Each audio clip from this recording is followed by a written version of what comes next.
وبركاته.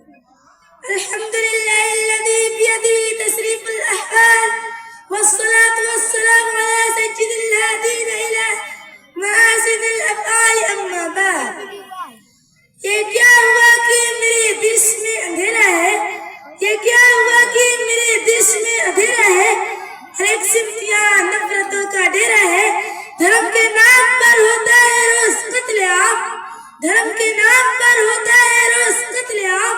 بچاؤ دیش کو لوگوں ابھی سویرا ہے. عجب ستم ہے وفادار مسلمانوں کو، عجب ستم ہے وفادار مسلمانوں کو. گائے کے نام پر بلوائیوں نے گھیرا ہے. کوئی بھی قتل پہ ماتم نہ کرنے آئے گا، کوئی بھی قتل پہ ماتم نہ کرنے آئے گا. چھپا رہا ہے مسلمان خون تیرا ہے. وطن کے واسطے جس کا گرانا قطرہ خون، وطن کے واسطے جس کا گرانا قطرہ خون.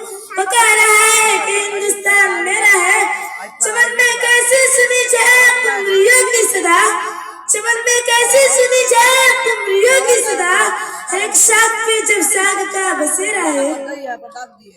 صدر باوقار حضرات اساتذہ کرام اور سامعین احسان، اس وقت ہندوستان کا مسلمان تاریخ کے انتہائی دشوار گزار دور سے گزر رہے ہیں. مسائب و مشکلات کے طوفان بلاخیز میں گرے ہوئے ہیں. علام و مسائب نے ہر طرف سے احاطہ کر رکھا ہے. ایک طرف اسلام اور اسلامی آثار و روایات کو مٹانے کی ناپاک کوشش کی جا رہی ہے، تو دوسری طرف مدارس اسلامیہ کا پورا ڈھانچہ باطل کے شکنجے میں ہے. کوئی دن ایسا نہیں گزرتا کہ فرقہ پرست تنظیم کا کوئی عام لیڈر مدارس اسلامیہ اور مسلمانوں کے خلاف عرضہ سرائی نہ کرتا ہو. ان تمام پریشان کن حالات کے باوجود اپنے پرعزم جذبات اور حوصلوں سے کچھ باتیں آپ جیسے غیور اور دانشور حضرات کے سامنے رکھنے کی کوشش کر رہی ہوں. بھیا کہ ہم نے آزادی کے بعد اس ملک میں کھویا بہت کچھ ہے. حضرات سامعین، ہمارا ملک ایک جمہوری اور سیکولر ملک ہے. سیکولر دستور بنوانے میں جمعیت علماء ہند کا بہت بڑا کردار رہا ہے. جیسے جیسے ملک کی آزادی قریب آتی گئی، انڈین نیشنل کانگریس کی بنیادی لوگوں مثلا موتی لال نہرو، جواہر لال نہرو اور مہاتما گاندھی سے جمعیت علماء ہند کا لوگ برابر عہد لیتے رہے کہ ملک کی آزادی کے بعد ملک کا دستور سیکولر دستور بنے گا.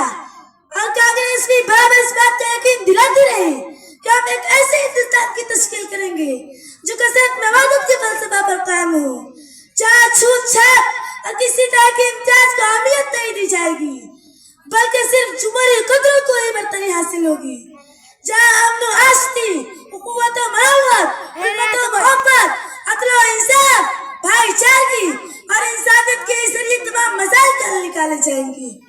ملک میں بسنے والے تمام ہندوستانیوں کو یکساں حقوق حاصل ہوں گے اور ملک کا دستور سیکولر بنے گا.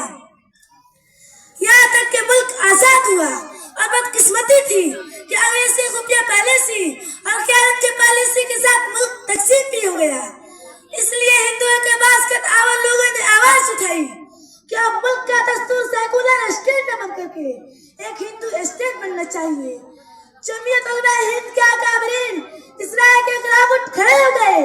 ہم سے جو وعدے تم نے کیے تھے ان وعدوں کو پورا کرو، کیونکہ اگر یہ ملک تقسیم ہوا ہے اور پاکستان بنا ہے تو قصور تمہارا ہے کہ تم نے منظور کیا، دستخط تم نے کیے ہیں، ہم نے نہیں.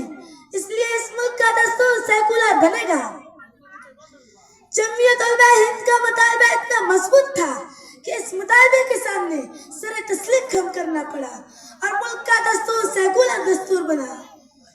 لیکن بڑے افسوس کے ساتھ یہ کہنا پڑ رہا ہے کہ جس ہندوستان کو ہم نے اپنے خون جگر سے سینچا تھا اور جس کی زلفوں کو ہم نے بڑی محنت و مشقت اور بہت محبت سے سنوارا تھا، آج یہ ملک ایک نئے طوفان اور چیلنج کا سامنا کر رہا ہے.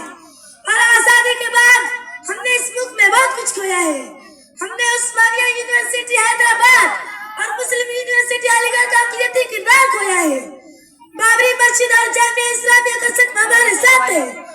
2002 عیسوی میں اہنسا کے دائی گاندھی جی سرزمین گجرات میں اس وقت کی موجود سرکار کی قیادت اور مرکزی سرکار کی سرپرستی میں فساد